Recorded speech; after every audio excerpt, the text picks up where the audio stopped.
अस्सलाम वालेकुम बच्चों, कैसे आप लोग? ठीक हो स्टूडेंट्स? आज हम लोग बात करने लगे हैं सेकेंड ईयर की केमिस्ट्री चैप्टर नंबर 7, जिसका नाम है fundamental principles of organic chemistry. Means organic chemistry के जो बेसिक और बुनियादी असूल हैं, जो रूल्स हैं, आज हम उनके ऊपर बात करने वाले हैं। जी बच्चों, आज हमारा फर्स्ट लेक्चर है जिसके अंदर हम लोग ऑर्गेनिक केमिस्ट्री के इंट्रोडक्शन के ऊपर बात करेंगे। आज मैं आपको कोई 5 या 6 बातें जो है वो सिखाने वाला हूं। तो मेरा तरीकेकार ये होता है कि मैं अपनी क्लास में सारे का सारा जो टॉपिक होता है वो मैं खुद बच्चों को लिखवाता हूं। तो आपने अपने पास एक पेन पेंसिल साथ रखनी है और साथ साथ मेरा लेक्चर नोट करना है। अब एक इशू है यहाँ पे, वो ये है कि क्लास के अंदर एक तो बोर्ड बहुत बड़ा होता है, यहाँ अनफॉर्चुनेटली मेरे पास बोर्ड छोटा सा है, तो इसलिए मुझे इसके ऊपर लिखने के लिए इशू होगा। नंबर 2, यहां थोड़ा टाइम का भी इशू होगा। मैं कोशिश करूंगा कि जल्दी से जल्दी लेक्चर को वाइंड अप करें। उसके लिए कुछ चीजें मैं बोर्ड पे लिखूंगा और कुछ चीजें मैं बोलूंगा, तो आपने जरा वीडियो को रोक के उनको जो है वो साथ साथ नोट करते जाना है, ताकि आपका पूरे का पूरा लेक्चर जो है वो अपना लिखा होना चाहिए आपके अपने हाथों से। तो चलें जी, हम स्टार्ट करते हैं। आज का जो टॉपिक है, इसके अंदर मैं सारी की सारी जो कहानी है वो आपको एक सुनाने वाला हूं, जो आज की नहीं है बल्कि आज से 200 साल पुरानी है। तो सबसे पहले आपने हेडिंग लगा लेनी है इंट्रोडक्शन की, और उसके नीचे आपने सब हेडिंग लगानी है क्लासिफिकेशन ऑफ कंपाउंड्स की। बच्चों, आज से 200 साल पुराने जो केमिस्ट थे वो कंपाउंड्स को 2 टाइप्स में डिवाइड करते थे on the basis of their properties and origin। Means उनकी खसूसियात और वो कंपाउंड उनको कहां से मिला है उसकी बेस पे, उसकी ओरिजिन की बेस पे आज से 200 साल पुराने केमिस्ट कंपाउंड्स को 2 टाइप्स में डिवाइड करते थे। एक टाइप का नेम है ऑर्गेनिक कंपाउंड, और बच्चों दूसरी टाइप का नेम है इनऑर्गेनिक कंपाउंड्स। अगर आप इसको इंग्लिश में लिखना चाहो तो आप लिखोगे about more than 200 years ago the chemist divided the compound into 2 types on the basis of their origin and properties। These 2 types are organic compounds and inorganic compounds। अब हम बच्चों इन दोनों को डिफाइन करते हैं। नंबर 2, अब हम दूसरा पॉइंट जो सीखने वाले हैं, मींस अभी हमें एक पॉइंट क्लियर हो चुका है कि आज से 200 साल पुराने लोग कंपाउंड्स को 2 टाइप्स में डिवाइड करते थे, उनकी प्रॉपर्टीज और उनकी ओरिजिन की बेस पे। वो 2 टाइप्स हैं, organic compounds and inorganic compounds. बच्चों, उन लोगों का ख्याल था कि अगर कोई कंपाउंड उनको लिविंग ऑर्गेनिज्म से मिलेगा, लिविंग थिंग से मिलेगा, मींस प्लांट से या एनिमल से मिलेगा, तो वो उस कंपाउंड को ऑर्गेनिक कंपाउंड्स कहते थे। लाइक सपोज करें बच्चों, अगर सपोज करो उनको, ये देखें ये प्रोटीन है, ये उनको लिविंग ऑर्गेनिज्म से मिलती है। बटर बेटा ये भी आपको लिविंग ऑर्गेनिज्म से मिलता है। इसी तरीके से आपके पास ऑयल होते हैं, etc। मींस ये जो कंपाउंड्स हैं ये हमें लिविंग ऑर्गेनिज्म से मिलते हैं। Those compounds which obtain from living organisms और living things are called organic compounds. For example protein, starch, oil, cheese, butter and so on. Similarly बच्चों, उन लोगों का ख्याल था कि अगर कोई कंपाउंड्स उनको नॉन लिविंग थिंग से मिलेगा तो वो उस कंपाउंड्स को इनऑर्गेनिक कंपाउंड्स कहा करते थे। मींस, या आप यूं भी कह सकते हो, नॉन लिविंग थिंग्स की जगह कोई उनको मिनरल से कोई अगर कंपाउंड मिला है तो उस कंपाउंड्स को भी वो इनऑर्गेनिक कंपाउंड्स कहते थे। Mean the compounds that obtain from non-living things or mineral source are called inorganic compound. For example, NaCl, calcium carbonate, CaCO3, H2SO4, etc. All these compounds are obtained from non-living things, mineral source. That's why these compounds are called inorganic compounds.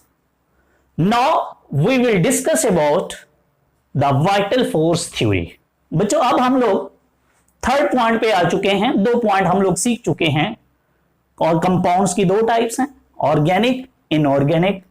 ये किस base पे हैं? On the properties, on the basis of their properties and origin. वो 2 property कौन सी classes हैं जी? एक हमारे पास है ऑर्गेनिक कंपाउंड और एक इनऑर्गेनिक. ऑर्गेनिक वो होते हैं जो हमें लिविंग थिंग से मिलते हैं और इनऑर्गेनिक वो होते हैं जो हमें नॉन लिविंग थिंग से मिलते हैं. Now we will discuss about the vital force theory. सबसे पहले बच्चों याद रखिएगा, ये जो वाइटल फोर्स थ्योरी है ये पेश की गई थी 1815 में. 1815 में हमारे एक केमिस्ट हैं बहुत ही प्यारे, जिनको हम लोग बोलते हैं जे बर्जीलियस. लोग इसको जैकब बर्जीलियस भी कहते हैं. तो बच्चों याद रखिएगा, वाइटल फोर्स थ्योरी जिस बंदे ने दी है उसका नाम है जे बर्जीलियस. और ये थ्योरी उसने कब पेश की है जी? ये उसने 1815 में. मींस उसके मुताबिक उसने बेसिकली इस कॉन्सेप्ट को बेस बनाते हुए एक कॉन्सेप्ट पेश किया, एक थ्योरी पेश की. उसके मुताबिक हम कभी भी किसी ऑर्गेनिक कंपाउंड्स को लैब के अंदर सिंथेसाइज नहीं कर सकते किसी इनऑर्गेनिक कंपाउंड को यूज करके. मींस अगर मैं इसको डिफाइन करूं, उसकी रीजन भी मैं आपको बताऊंगा कि वो ऐसा क्यों सोचता था. Why organic compounds can never be synthesized in the laboratory. Basically, वो ये कहता था अपनी थ्योरी में कि the organic compounds can never be synthesized in the laboratory by using an inorganic compound. Means उसके मुताबिक आप एक ऑर्गेनिक कंपाउंड्स को लैब के अंदर बच्चों सिंथेसाइज नहीं कर सकते, प्रिपेयर नहीं कर सकते. लोगों ने कहा ऐसा क्यों है, हम एक ऑर्गेनिक कंपाउंड्स को लैब के अंदर क्यों नहीं बना सकते? तो इसने कहा देखो, एक ऑर्गेनिक कंपाउंड जो होता है वो हमेशा हमें मिलता है लिविंग थिंग से, लिविंग ऑर्गेनिज्म से. और जो लिविंग थिंग्स होती हैं उनको सिर्फ अल्लाह जो है, गॉड जो है, वो प्रिपेयर कर सकता है. लिहाजा इनमें कोई खास किस्म की फोर्स होती है इन कंपाउंड्स के अंदर. इनके अंदर कोई स्पेशल टाइप ऑफ बॉन्डिंग होती है जिस फोर्स को हम लोग वाइटल फोर्स भी कहते हैं. और इसलिए इस थ्योरी का नाम वाइटल फोर्स थ्योरी भी रखा गया. और हमारी बुक में उस फोर्स को मिस्टीरियस फोर्स कहते हैं. कोई अजीबोगरीब किस्म की फोर्स है जिसको हम लोग लैब के अंदर सिंथेसाइज नहीं कर सकते. वो स्पेशल टाइप ऑफ बॉन्डिंग है जिसको हम लोग लैब के अंदर खुद से नहीं बना सकते. That's why organic compounds can never be synthesised in the laboratory. Work and its significance. हमारे पास क्वेश्चन पूछा होता है जी, what is Wohler work and its significance. तो अब हम बात करेंगे कि वोलर का काम क्या था और उसके काम की अहमियत क्या है. तो बच्चों याद रखिएगा, सब इसको समटाइम यूं भी क्वेश्चन एक आया होता है कि who and when rejected the vital force theory. तो बच्चों एक बार याद रखिएगा, जब 1815 में ये थ्योरी वाइटल फोर्स थ्योरी दी गई तो सब लोगों के माइंड में एक बात बैठ चुकी थी कि भाई ऑर्गेनिक कंपाउंड्स लैब के अंदर सिंथेसाइज हो ही नहीं सकते और कोई कोशिश भी नहीं करता था. इतने में ये बंदा आता है और ये आके कहता है भाई ये थ्योरी गलत है. एक ऑर्गेनिक कंपाउंड को लैब के अंदर सिंथेसाइज किया जा सकता है। तो आप जरा सोचो, उस टाइम एकदम से सारे लोग परेशान हो गए, हैरान भी हो गए।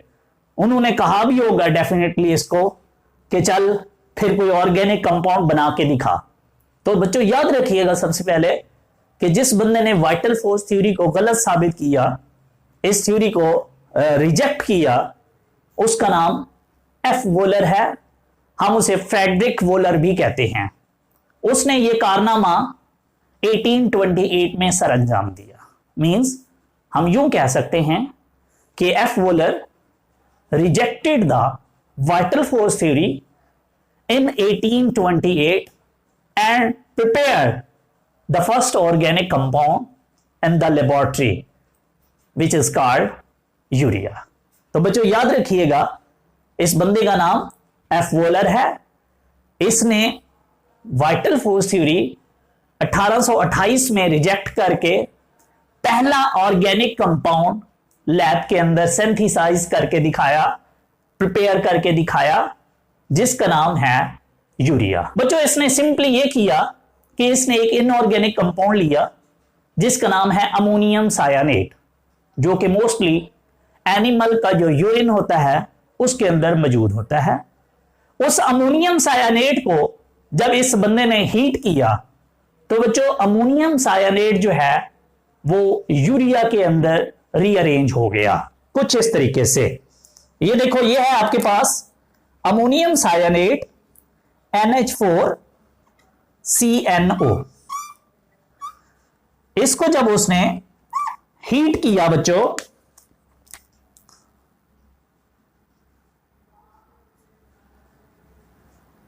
तो बच्चों ये रीअरेंज हो गया था इनटू यूरिया NH2CO NH2। याद रखिएगा बच्चों, इसको हम बोलते हैं अमोनियम सायानेट।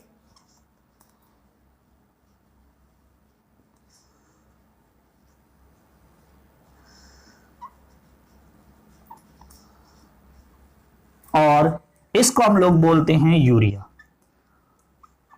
बच्चों याद रहे, ये एक इनऑर्गेनिक कंपाउंड है जो कि एनिमल्स के यूरिन में मौजूद होता है आमतौर पे। और बच्चों ये हमारे पास एक ऑर्गेनिक कंपाउंड है और इस तरीके से लैब के अंदर बच्चों फर्स्ट ऑर्गेनिक कंपाउंड जो है वो क्या हो गया, प्रिपेयर।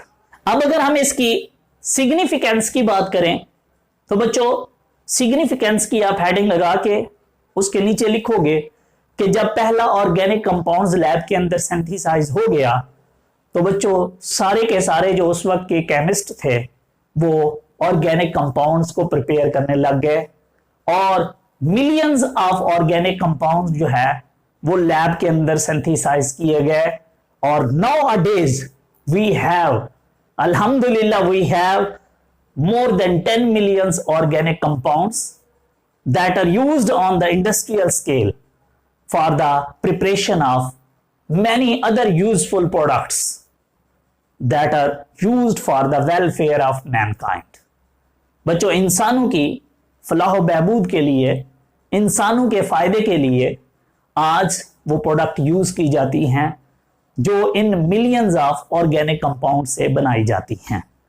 तो आज हम ये सारे का सारा जो क्रेडिट है वो हम एफ वोलर को दे सकते हैं कि उसने पहला ऑर्गेनिक कंपाउंड बनाया और उसके बाद millions of organic compounds lab के अंदर सिंथेसाइज किए गए, जिसकी वजह से आज हमारे पास बहुत सारे ऑर्गेनिक कंपाउंड्स हैं जिनको इंडस्ट्रियल स्केल पे यूज किया जाता है।